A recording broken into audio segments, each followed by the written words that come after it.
Hey everyone, welcome back on this channel. In this video, we are going to discuss chapter number 9th of class 9th NCERT Science, and today's our topic is third law of motion. So let's discuss this topic.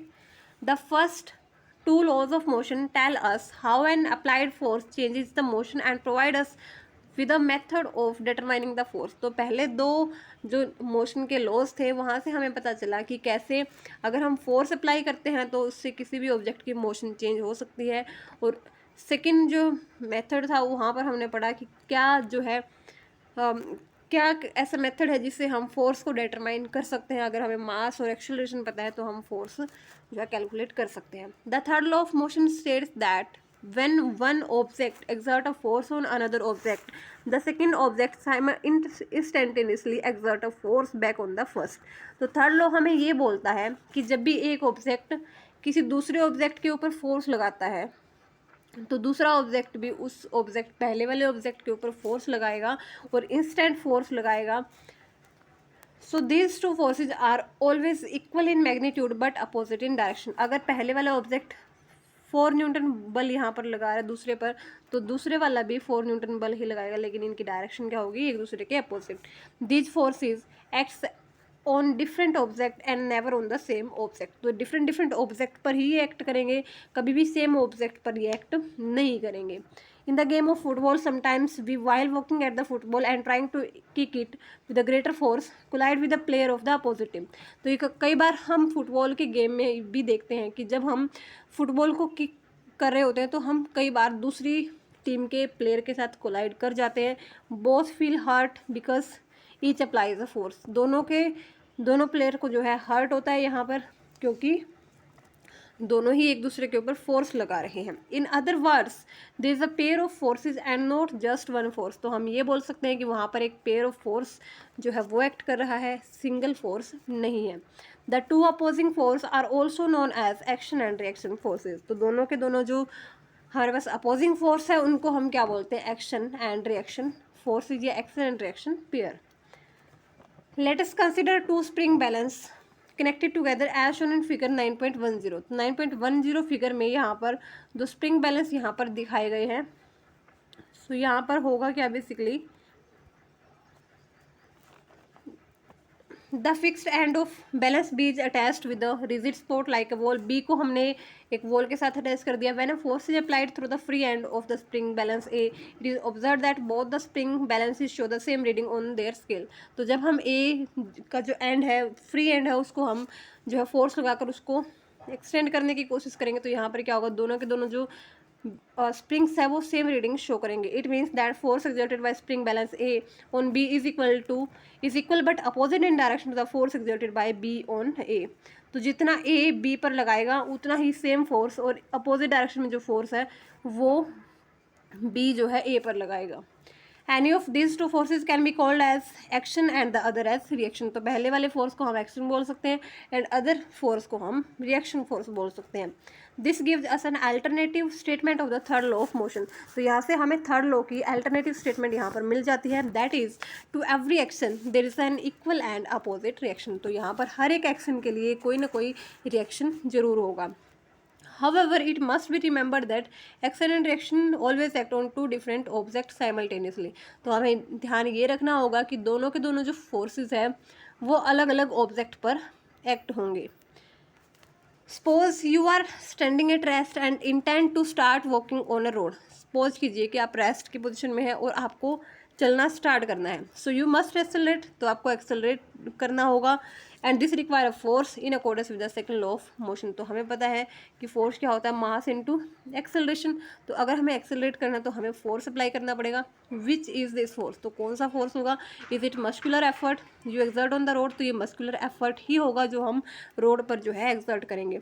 Is it in the direction we intend to move, no you push the road below backward. तो हम क्या करेंगे, पैर से जो road को backward जो है पुश करेंगे और जो रोड है वो हमें फॉरवर्ड पुश करेगा। The road exert an equal and opposite force on your feet to make you move forward. तो रोड हमारे ऊपर फोर्स लगाएगा जिससे हम आगे की तरफ मूव करेंगे। It is important to note that even though the action and reaction forces are always equal in magnitude, these forces may not produce acceleration of equal magnitudes. तो यहाँ पर ज़रूरी बात हमें क्या ध्यान रखनी है कि हालांकि जो एक्शन और रिएक्शन फोर्सेस है वो हमेशा मैग्नीट्यूड में इक्वल होते हैं, सो ये ज़रूरी नहीं है कि वो जो एक्सेलरेशन जो ये फोर्सेस प्रोड्यूस करे वो मैग्नीट्यूड में इक्वल हो। दिस इज़ बिकॉज हो सकता है कि बॉडी का जो मास है वो डिफरेंट हो, क्योंकि फोर्स क्या डिपेंड करे, मास इनटू एक्सेलरेशन पे। हो सकता है कि फोर्स जो है सेम हो, बट अगर मास डिफरेंट है तो एक्सेलरेशन भी यहाँ पर क्या हो सकता है, डिफरेंट हो सकता है मैग्नीट्यूड्स में। This is because each force act on different object that में हैव अ डिफरेंट मास। तो हो सकता है कि डिफरेंट मास हो। When a gun is fired, जब हम एक गन को फायर करते हैं, it exert a force on the bullet. तो ये बुलेट पर जो फोर्स है वो अप्लाई करती है। The bullet exert an equal and opposite force on the gun. तो बुलेट जो है वो भी इक्वल और अपोजिट फोर्स गन पर एक्सर्ट करेगी।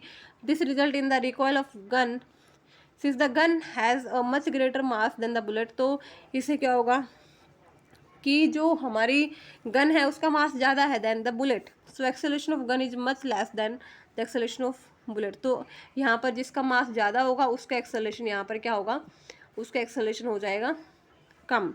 सो इसी वजह से जो हमारी गन है वो आराम आराम से पीछे आती है क्योंकि उसका एक्सेलरेशन कम है, और जो हमारी बुलेट है उसका मास जो है बहुत कम है तो एक्सेलरेशन होगा ज़्यादा, सो वो बहुत फास्टली आगे की तरफ मूव करेगी।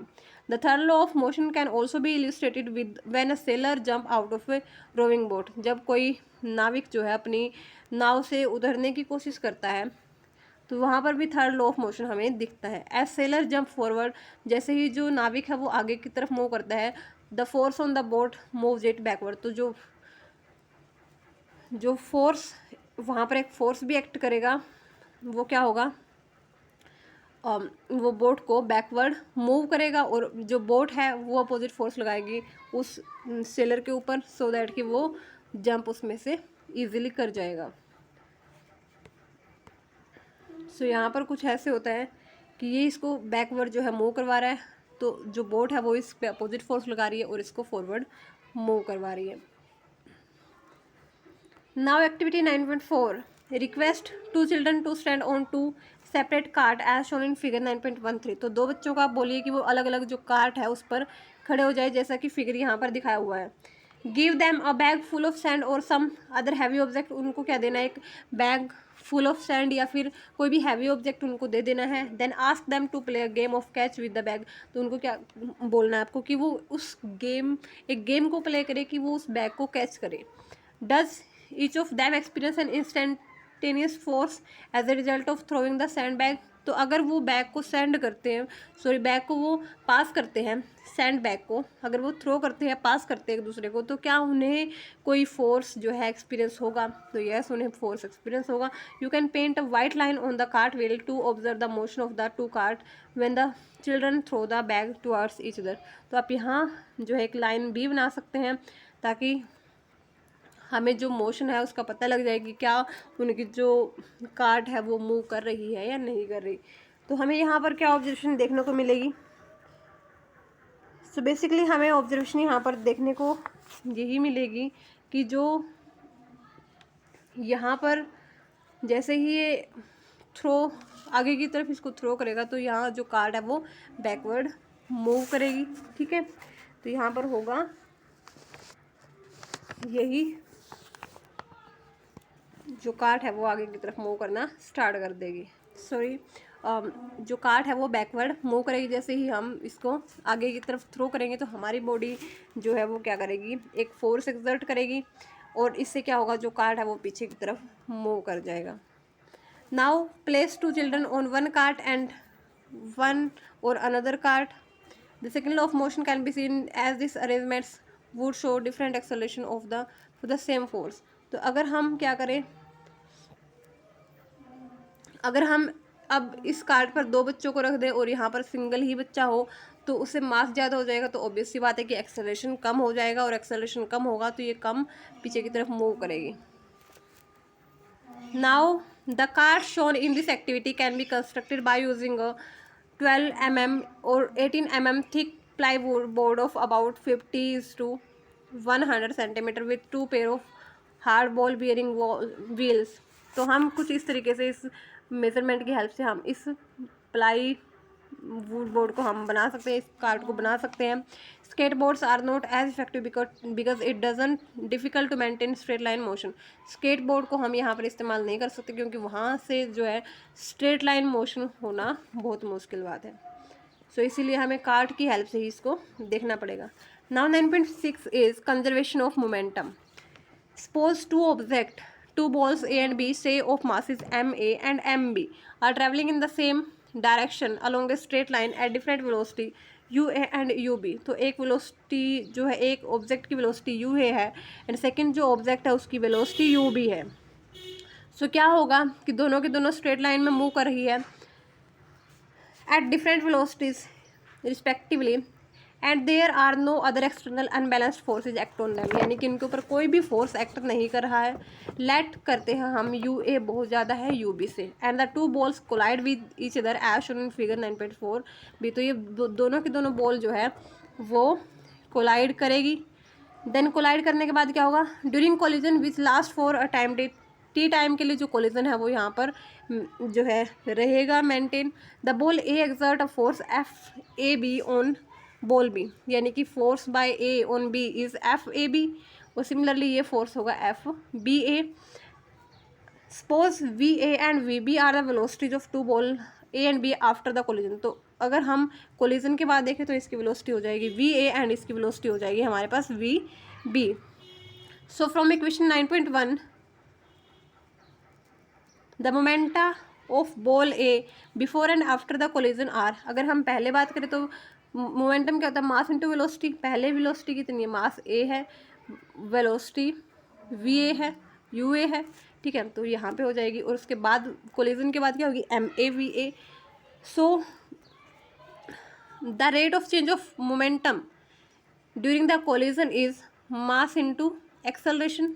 तो मोमेंटम में चेंज क्या होगा, मास इंटू एक्सेलरेशन। एक्सेलरेशन हमारा क्या होगा, VA minus UA upon T। Similarly अगर हम B की बात करें तो वहाँ पर भी एक्सेलरेशन क्या हो जाएगा, VB minus UB by T। और हमारा जो rate of change of momentum है दैट इज FBA, वो हमारा हो जाएगा ये। So according to third law of motion, जितना हमारा FAB होगा उतना ही हमारा FBA भी होगा। सो यहाँ पर क्या होगा, बट डिफरेंस क्या होगा कि दोनों के दोनों जो है इक्वलेंट अपोजिट होंगे। सो हमने क्या किया है यहाँ पर, फोर्स की वैल्यूज पुट करके यहाँ पर माइनस साइन लगाया है। सो अगर हम इनको ऐड करें, अब T से T तो जो थ्रो आउट है वो कैंसिल हो ही जाएगा। अगर हम इसको ऐड करेंगे तो MAUA इनिशियल वेलोसिटी वाली टर्म हमें अलग ले लेनी है, फाइनल वेलोसिटी वाली टर्म अलग ले लेनी है। Since MAUA plus MBUB is the total momentum the two ball A and B before the collision. ये हमारा कोलिजन से पहले का मोमेंटम है, ये हमारा कोलिजन के बाद का मोमेंटम है, और दोनों के दोनों इक्वल ही आ रहे हैं। So we observe that total momentum of the two ball remain unchanged or conserved provided no external forces act। अगर कोई भी एक्सटर्नल फोर्स एक्ट नहीं कर रहा है तो दोनों के दोनों जो मोमेंटम है वो इक्वल रहेंगे। As a result of this ideal collision experiment we can say that sum of momenta of two objects before collision is equal to sum of momenta after the collision provided there is no external unbalanced forces act on them। यानी कि कोई भी force act नहीं कर रहा है तो उस केस में क्या होगा, इनिशियल एंड फाइनल मोमेंटम जो है वो सेम रहेंगे। इसी को हम क्या बोलते हैं, law of conservation of momentum. This statement can alternatively be given as the total momentum of the two object is unchanged और कंजर्व्ड बाय द कोलिजन। तो हम यहाँ पर ये भी बोल सकते हैं कि जो टोटल मोमेंटम है दो ऑब्जेक्ट का वो अनचेंज रहेगा, उसमें कोई भी चेंज यहाँ पर नहीं आएगा। जब हम क्या करते हैं, जब वो दो ऑब्जेक्ट कोलाइड भी करते हैं तो उसके बाद भी जो उनका मोमेंटम है वो क्या रहेगा, कंजर्व्ड ही रहेगा। सो एक्टिविटी अब 9.5 है। Take a big rubber balloon and inflate it fully. Tie its neck using a thread, also using adhesive tape. Keep a straw on the surface of this balloon. Pass a thread through the straw and hold one end of the thread in your hand or fix it on the wall। हमें कुछ इस तरीके से जो है इसको fix कर देना है। Ask your friend to hold the other end of the thread or fix it on the wall at some distance। कुछ इस तरीके से हमें जो है इस थ्रेड को जो है इस तरीके से अरेंज करना है। Now remove the thread tied on the neck of balloon and let the air escape from the mouth of the balloon. So हमें क्या करना है यहाँ पर बेसिकली, सो जैसे ही यहाँ क्या होगा कि जो बैलून है उसे एयर एस्केप होगी तो हमें क्या करना है, observe the direction in which the straw move, तो हमें वो डायरेक्शन जो है नोट करनी है जिस डायरेक्शन में जो है स्ट्रो मूव करेगा।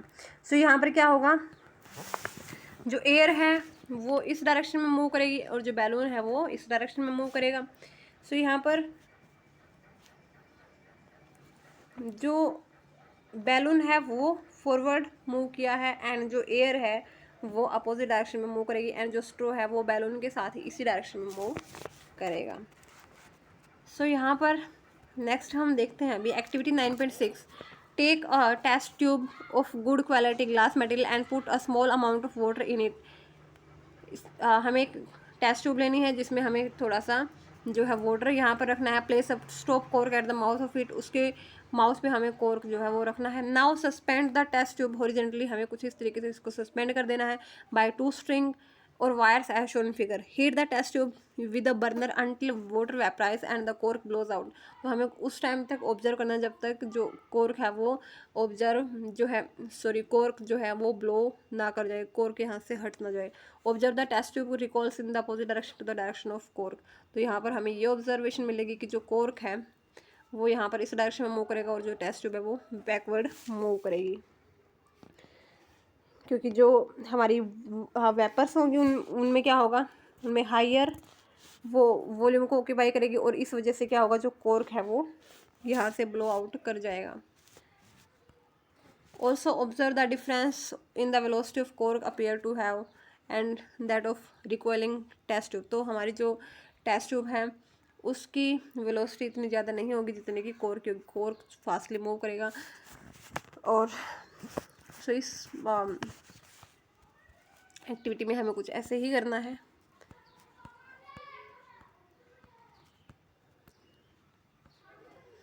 सो यहाँ पर हमारा चैप्टर जो है वो ख़त्म होता है। Thank you.